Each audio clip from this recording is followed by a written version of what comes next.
안녕하십니까? 소쿨극장의 재미있고도 기이한 옛날 이야기 시간입니다. 오늘은 본색을 감춘 채 자기 혼자만 고고하고 깨끗한 채 하던 어떤 선비가 마침내 들통이 나서 창피당하는 이야기입니다. 구독과 좋아요 그리고 알람 설정 부탁드립니다. 재미있고도 좋은 글로 보답하겠습니다. 옛날 조선시대에 평생 고고하고 깨끗하게 살아온 것을 늘 앞세우는 김생이라는 나이든 선비가 있었다.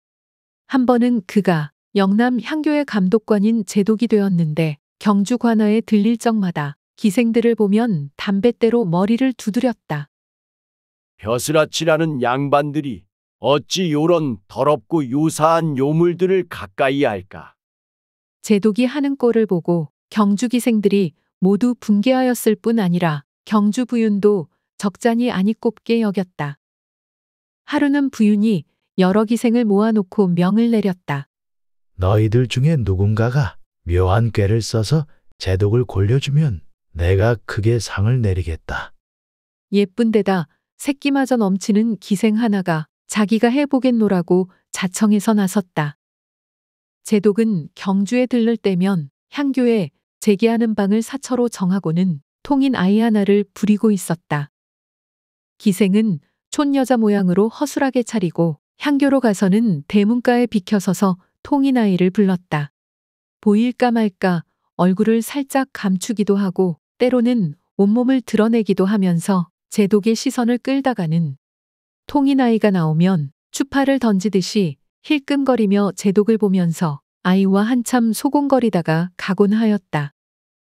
여인은 하루 한 번도 오고 혹은 두 번도 왔다. 며칠 계속 그렇게 하였더니 제독이 통인 아이에게 물었다. 저 여인이 누구냐? 매일 와서 너를 부르는구나. 소인의 누이옵니다. 신랑이 먼 곳에 장사하러 나가서 1년에 한두 번이나 집으로 돌아옵니다. 집안에 사람이 아무도 없는 까닭에 어디 갈 일이 있으면 소인을 찾아와 집을 좀 지켜달라고 하옵니다. 하루 저녁은 제독 홀로 빈방에 앉아있는 참인데 그 여인이 또 와서는 대문짝에 기대어 통인 아이를 불렀다. 제독이 드디어 그 여인을 손짓하여 불렀는데 여인은 부끄러운지 머뭇거리며 들어와서는 제독 앞에 섰다. 통인 아이는 마침 없구나.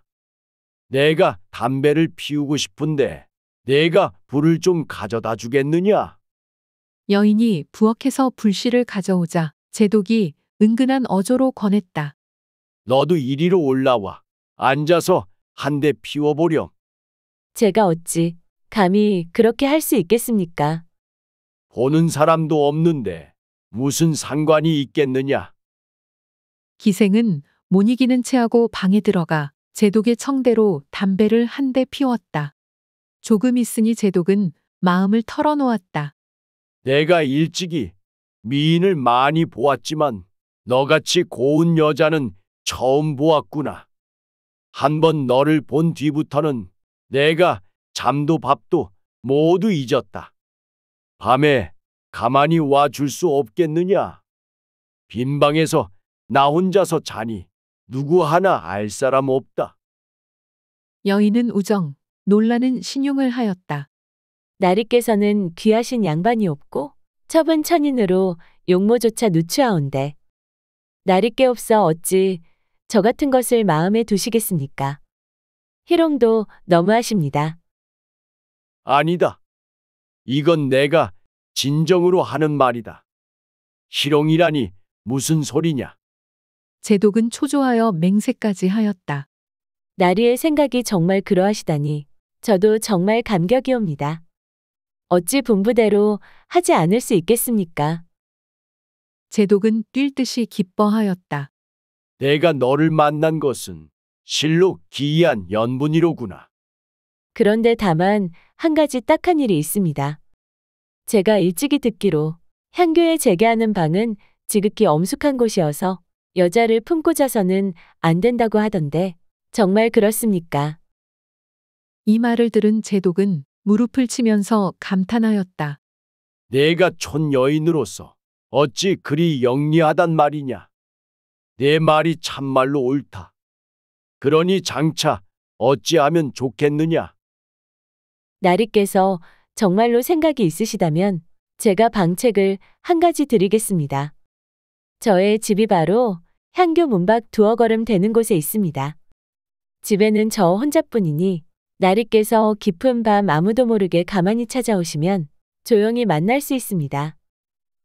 제가 오늘 저녁 통인 노릇을 하는 동생 편에 전립과 갓저고리를 보내드리겠으니 갓저고리를 입고 전립을 쓰고 오시면 사람들이 혹 본다 해도 알아보지 못할 것입니다. 내가 나를 위해 묘한 꾀를 생각해냈구나.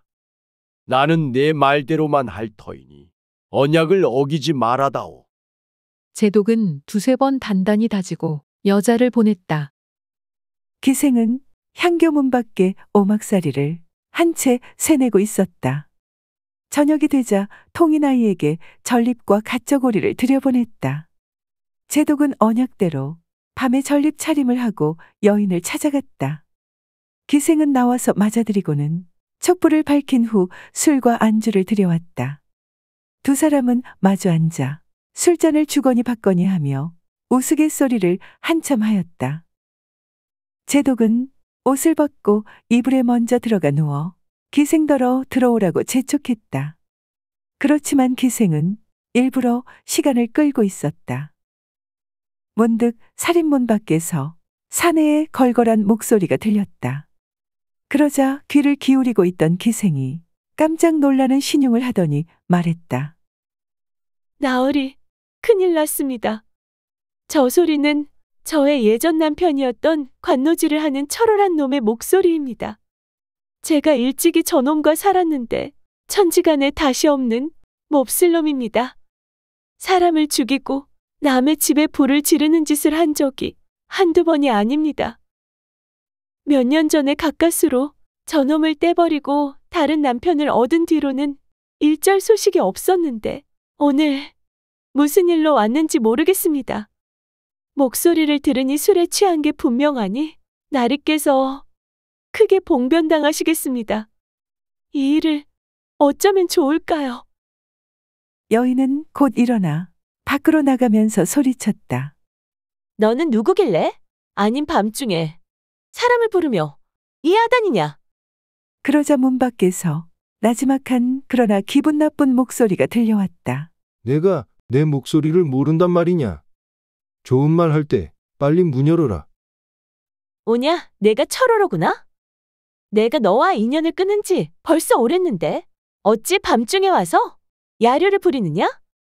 문 밖에서 철호라는 사내가 으르릉거렸다. 내 인연, 내가 나를 버리고 딴 소방을 맞이하였다지. 내가 벼르고 있다가 오늘 너와 할 말이 있기에 이렇게 왔다. 사내는 사립장을 차고 마당으로 들어왔다. 여자는 황망히 방 안으로 뛰어들어와서는 제독에게 말했다. 나으리께서 아무래도 피하셔야겠습니다. 마침 방구석에 빈 뒤주가 하나 있으니 얼른 들어가 피하십시오. 기생은 뒤주문을 열고 어서 들어가라고 독촉하였다. 제독은 발가벗은 알몸으로 급히 뒤주 안으로 들어갔다. 기생은 뒤주 뚜껑을 얼른 덮고 곧 쇠를 잠갔다. 조금 있으니 철호가 취한 채 비틀거리며 들어오더니 여자와 한바탕 싸움을 벌였다. 3년 전에 헤어졌는데 왜 또 와서 이따위 행악질이냐? 내가 이미 나를 배반하고 딴 소방을 맞이했으니 전일 내가 해준 내 의복이며 기물들은 내가 도로 찾아가야 할 것 아니냐? 기생은 옷가지들을 내던져 주었다. 옛다? 어서 다 가져가거라. 저 뒤주도 내 것이야. 내가 지금 가져가야 하겠다. 그것이 어째 내 물건이냐? 내가 무명 2필을 주고 산 것이다. 그중 무명 한 필은 내가 준 것 아니냐? 이 판국에 내가 누구한테 좋으라고 남겨두고 갈 수는 없다. 내가 아무리 나를 버렸기로써니 어찌 무명 한 필로 뒤주를 빼앗겠단 말이냐? 나는 죽어도 뒤주는 못 주겠다. 이렇게 둘이 다투더니 마침내 철호가 을러댔다. 뒤주를 주지 않겠다면 결국 관아에 가서 송사할 수밖에 없다. 이윽고 날이 샜다. 철호는 냉큼 뒤줄을 지고 관하로 들어갔다. 여자도 쫓아 들어가 질세라 부윤한테 송사했다. 부윤이 동원에 나와 앉아 두 사람의 송사를 다 듣고 나서 판결 내렸다. 남녀가 똑같이 모명 한 필씩 내어 뒤조 하나를 샀으니 절반씩 나누어 가지는 것이 법에 당연하다. 부윤은 곧 큰 톱으로 절반을 자르라 하였다. 나졸들이 부윤의 명대로 큰 톱을 가져다가 뒤주 위에 걸고 썩썩 톱질하였다. 톱 소리가 나자 뒤주 속에서 갑자기 이상한 소리가 났다. 살려주시오. 살려주시오. 부윤은 깜짝 놀라는 체하였다. 뒤주 속에서 웬 사람의 소리냐?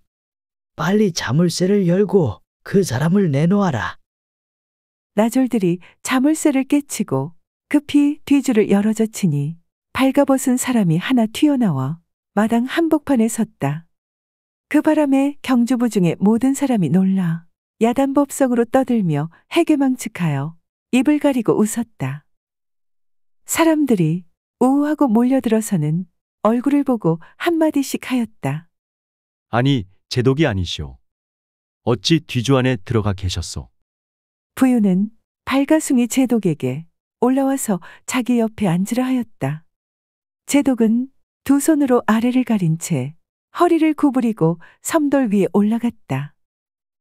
부윤 옆에 앉아 머리를 축 늘어뜨린 제독은 혼이 빠진 모양이었다.